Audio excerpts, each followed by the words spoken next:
Selamat siang dan salam sejahtera untuk kita semua. Ini kan sudah prediksi saya. Saya rasa dengan teman-teman media sudah ngomong. Ini prediksi saya. Kalau dilakukan ini nanti yang kita khawatirkan bukan meringankan, malah memberatkan. Kan pernah saya ngomong sama media ini. Seperti contohnya temennya itu yang bernama siapa? Ismail. Mail kan diem. Akhirnya paling nanti dipotong nanti berapa tahanan remisi segala macam. Karena apapun alasan dari awal, dari dulu saya sudah ngomong bahwa bukti itu pemerasan tuh sudah telak, udah kena. Jadi nggak ada kesepakatan antar pihak itu. Jumlahnya sekian gede, kesepakatan apa? Kan harus dituangkan dong kesepakatan itu. Masa ada uang diberikan dengan cuma-cuma alasan endorse?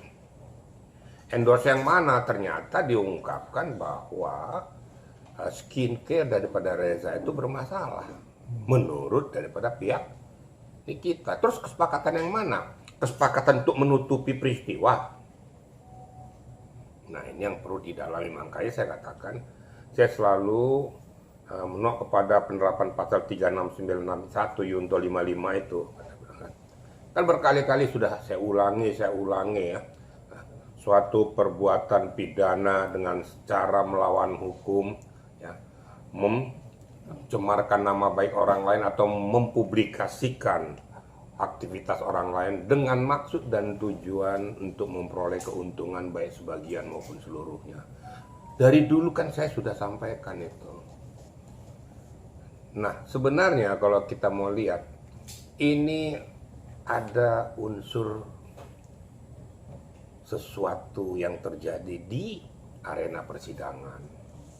Makanya selalu saya katakan bahwa di arena persidangan siapapun harus wajib hukumnya untuk menghormati persidangan itu.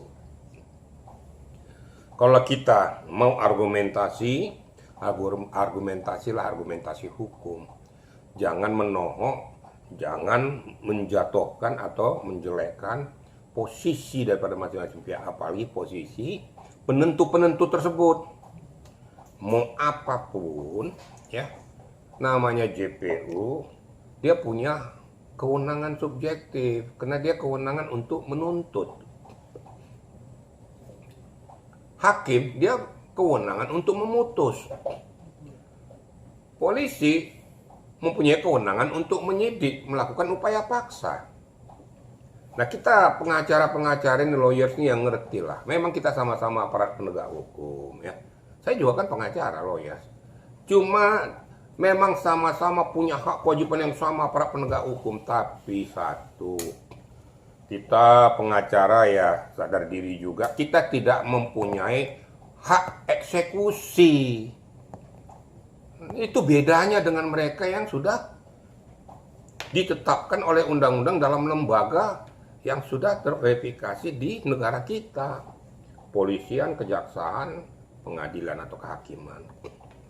Dan diberikan kewenangan untuk melakukan tindakan upaya paksa. Kalau pengacara kan enggak. Pengacara ya, membela hak-hak daripada baik itu tersangka maupun terdakwa atau terpidana, tapi tidak punya kewenangan untuk eksekusi.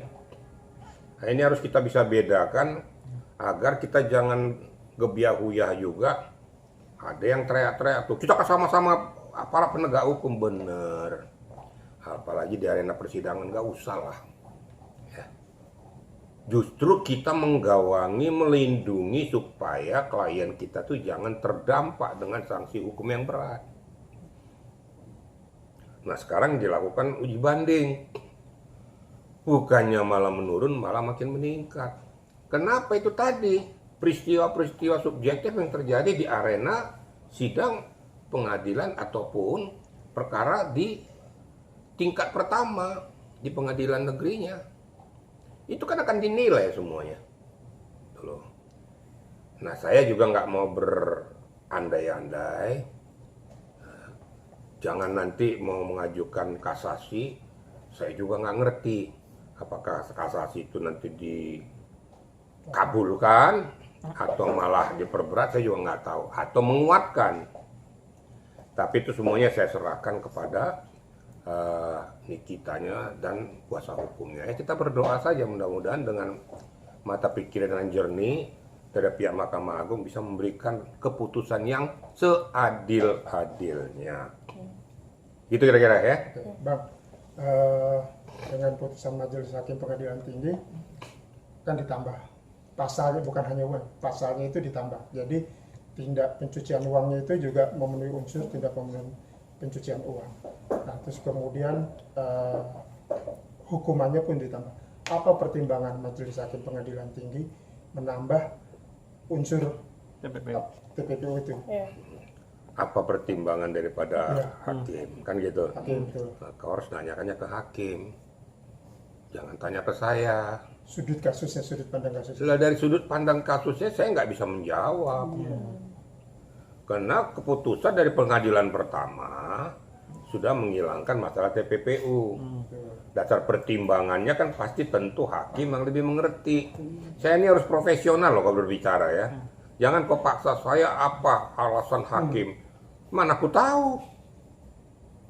Pertimbangannya mungkin di dalam arena ini pencucian uang, pengertiannya ya. Uang yang diperoleh dari hasil kejahatan untuk kepentingan pribadi atau kelompoknya dengan cara melawan hukum. Dan dia tidak punya hak terhadap uang tersebut. Dan biasanya TPPU itu terjadi di dalam tindak pidana korupsi atau undang-undang perbankan. Nah, dia mengambil uang negara dengan cara melawan hukum, ya, tidak sesuai dengan etika prosedur yang dia lakukan. Mungkin disebutkan itu apakah gratifikasi ataupun itu tindak pidana korupsi. Dari hasilnya bukan hak dia. Nah, sekarang yang 4 miliar kan bukan haknya Nikita. Makanya diambil. Nah, pertimbangannya apa? Saya nggak bisa menjawab. Karena pertimbangannya kan di tangan hakim.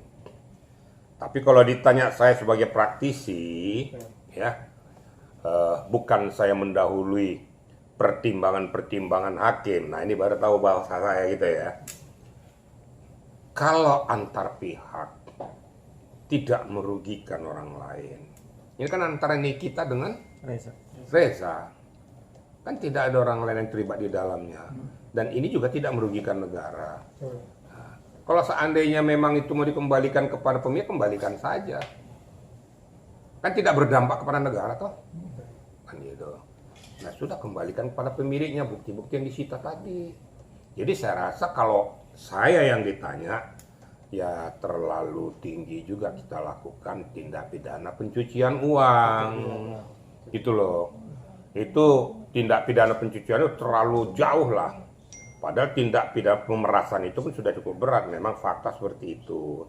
Dengan cara melawan hukum dia lakukan. Tapi kalau TPPU itu kayaknya menurut hemat saya itu ya, menurut hemat saya ya kurang pas. Kan gitu ya. Tapi kalau tanya apa pertimbangan hakim, saya nggak bisa jawab. Tentu hakim sudah mempertimbangkan dengan segala macam, baik objektif maupun subjektif. Nah itu dia Bang, itu kan kalau tindak TPPU kan biasanya ada unsur negara yang dirugikan, tapi ini kan individu. Nggak Itu selalu unsur negara. tidak selalu. Oke. Tetapi ini kan jumlahnya juga tidak signifikan. Kemudian ini kan antar pihak, antara Reza dan Nikita. Jadi saya tidak mau mengatakan ini kenapa begini, nggak bisa. Saya menghormati keputusan hakim dengan segala pertimbangannya. Saya menghormati keputusan JPU dengan segala pertimbangannya. Tetapi kalau saya ditanya, kalau saya tidak akan melakukan penerapan pasal itu. Karena yang dirugikan juga antar pihak, tidak memberikan orang lain. Kan Reza yang memberikan kepada Nikita. Nah, yang perlu sudah ditelusuri untuk kepentingan apa sih diberikannya? Itu yang lebih jauh untuk ditelusuri. Urgensi. Kenapa sampai diberikan? Berarti ada sesuatu benang merah. Kenapa tidak ditelusuri benang merah?